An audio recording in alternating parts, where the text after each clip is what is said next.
Yo YouTube, welcome back to my channel. My name is TimProVision, guys. Thank you so much for stopping by. Today we have a very special video for you. This is a video that has been requested a number of times so far on this channel, so I'm happy to be making it. We're going to be going over all of these settings for Apex Legends.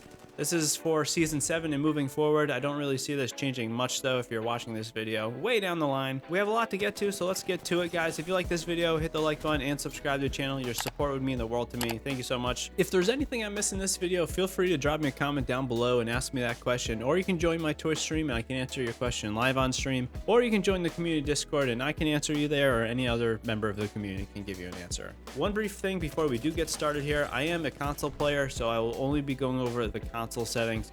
I won't really be going over the visual settings that you can get on PC.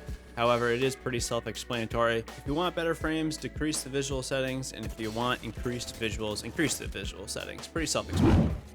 Alright everyone, starting off with impact prompt style, we have default and compact. I think by default now you're actually on compact. And compact is basically when it's just the text of the icon on the ground, and default is when you can see the symbol and a little bit more information about what that item is you're picking up. I personally use default just because I like to see the symbol right away. I don't want to have to read the text to see what I'm picking up. I just want to see the symbol, I know what it is, and then I'll pick it up. Next up is button hints, and this is self-explanatory. Basically on screen, it'll tell you hit the D-pad for grenade, or what weapon you need to hit, press Y, or your mouse keyboard input. I leave this on by default. Obviously, it's up to you. Once you learn more about the game, you can turn it off if you want to. Now we have crosshair damage feedback, and by default this is on X with shield icon, which is what you want to leave it on. You can also do X, or you can also turn this off completely. My personal opinion, of course, is that you want to know what shield damage you're hitting, so you're going to leave this with the X with shield icon. Moving on to damage numbers, in my opinion, you want to have stacking, or you want to have both on. If you have this on off, you just don't know what damage you're doing to someone. If you have floating on, you're only going to be seeing the individual damage numbers pop up on the screen. However, if you have stacking and you're doing a stream of bolts to someone, you're going to know if you're hitting them 150 or if you're going to hit them 120. Whereas if you have floating, you're only going to know that you're hitting 16, 16, 16 with each bullet. You could do both if you want to see the individual numbers and the stacking, but I think it's just a little bit too much on screen, so I like to do just stacking numbers for the damage. Next up, guys, we have ping opacity, and this is pretty simple as well. Basically, do you want your pings to be a little bit faded, or do you want them to be a little bit more solid? I've always used default, but I think putting them on faded would be a good idea. That way you can have them be a little bit more faded so they're not interfering with what you're looking at. Moving on from this, we have obituaries, and this is basically the kill feed in the top right. You're definitely going to want to have this on. You want to see who's knocked, going to want to see who is killed, so you want to leave this on. Following this, we have mini-map rotation. This is up to your personal preference. Do you want the mini-map to be rotated? Do you not want it to be rotated when you're looking? I don't like to have it be rotated because I like to always have it in one direction, so I always know which direction north is. A little bit easier for me to keep track of where I am on the map. Some people don't think this way though. You might want it to be rotated. Next, we have weapon auto cycle on empty. Personally, I like to have this off. If I have it on and I run out of ammo, it switches for me, and what I usually end up doing is I'll try pressing Y as soon as I'm out of ammo, but the game already did it automatically for me, so I'll switch back to the gun without ammo, and this is a little bit of a headache for me. I like to be in control of when my weapons are switching, not the game telling me to do something automatically. Next up, we have auto sprint, and of course this is also your personal preference. I like to have this off because I play a lot of other shooters, and a lot of these games don't have auto sprint. If I have this on during Apex and then I go to switch another game, it's kind of a little bit of a rework to my brain that I have to do between games to tell myself that I need to manually sprint.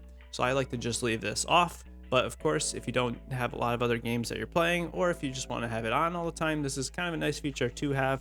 We have double tap for sprint next. I leave this off. I just want to be able to click it once and sprint right away. Next up, we got incoming damage feedback. You can do 2D, 3D, or 2D and 3D. I just do 3D. This is the default. I don't really see any reason to do anything different than this. Feel free to check it out though and try out what you might want. This just tells you where the damage is coming from. Next up, we got taking damage, closes death box menu. This is a big one. In my opinion, you want to have this off. If you're getting shot at and you're about to armor swap or something, and you get hit, and if this is on, it's going to take you right out of the death box and you're not going to be able to loot anymore. So you want this off. You can stay in there, you can loot even though you're getting shot. Just keep that in mind. If you are getting shot, you want to be able to get out of there right away. Following this, we have hop up, pop up. Basically, this just means in the bottom right hand corner when you equip a hop up, it'll show you what hop up you just equipped. It's up to you if you want this on or off. If you want a cleaner experience, turn this off. If you want to know what you're putting on, keep it on. Personally, I just keep it off because I always know what I am putting on my weapon when I pick it up.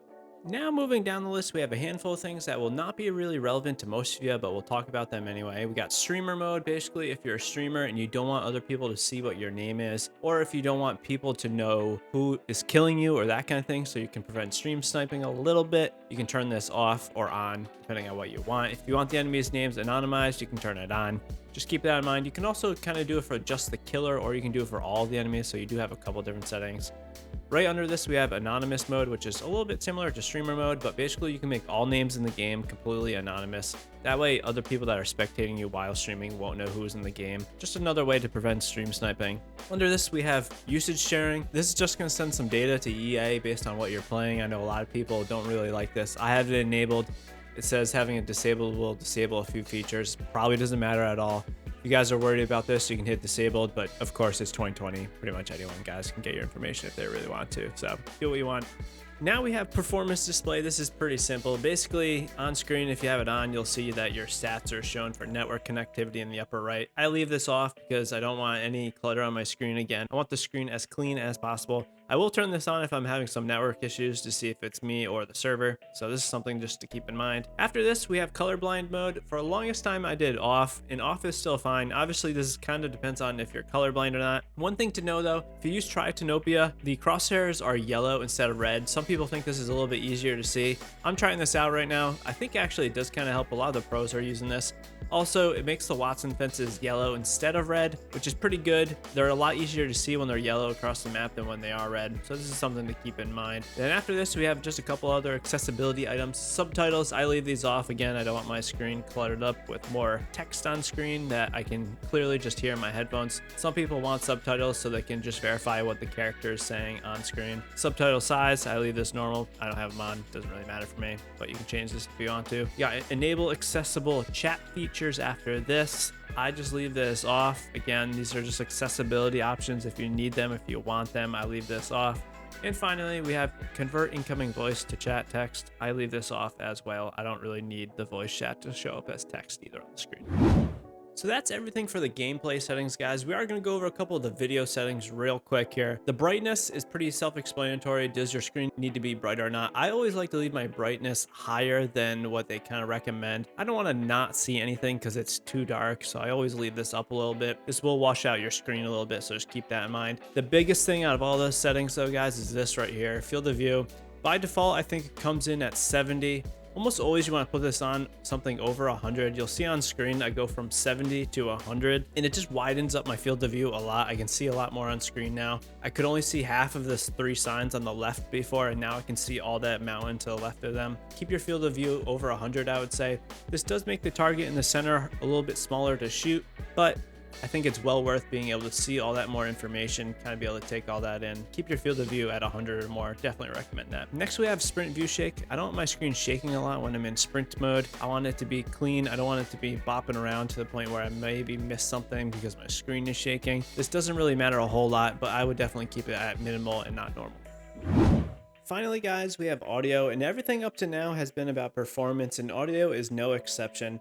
I leave the master volume at 100. This is pretty kind of self-explanatory. This is the max volume that you're going to get overall, so I do that at 100. Sound effects I leave at 100 also, you know, footsteps, gunfire, all that stuff I leave at 100. Dialogue I put at half, so I don't want the legends that are talking in game to have too loud of voices to the point where maybe I'm missing footsteps, so I leave that at half.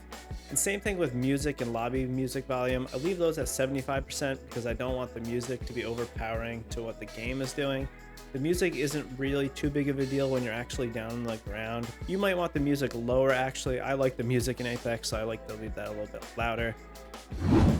And for the last thing I want to go over the controller settings that I use. This is obviously different based off what you want. However, we can start with the controller button layout.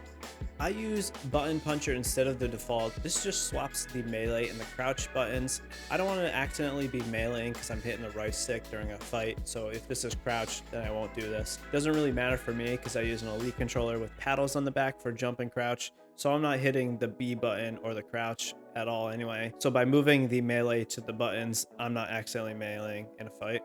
After button layout, we have stick layout. I leave this on default, but if you want your stick swapped or inverted, this is where you would do that. Next, we have interact reload button. I do tap to use and reload. This means everything in the game for me is to just tap it. Crouch button, toggle or hold. I do toggle. Obviously, this is up to you. Do you want to hold it or do you not want to hold it? For me, I've always just done toggle.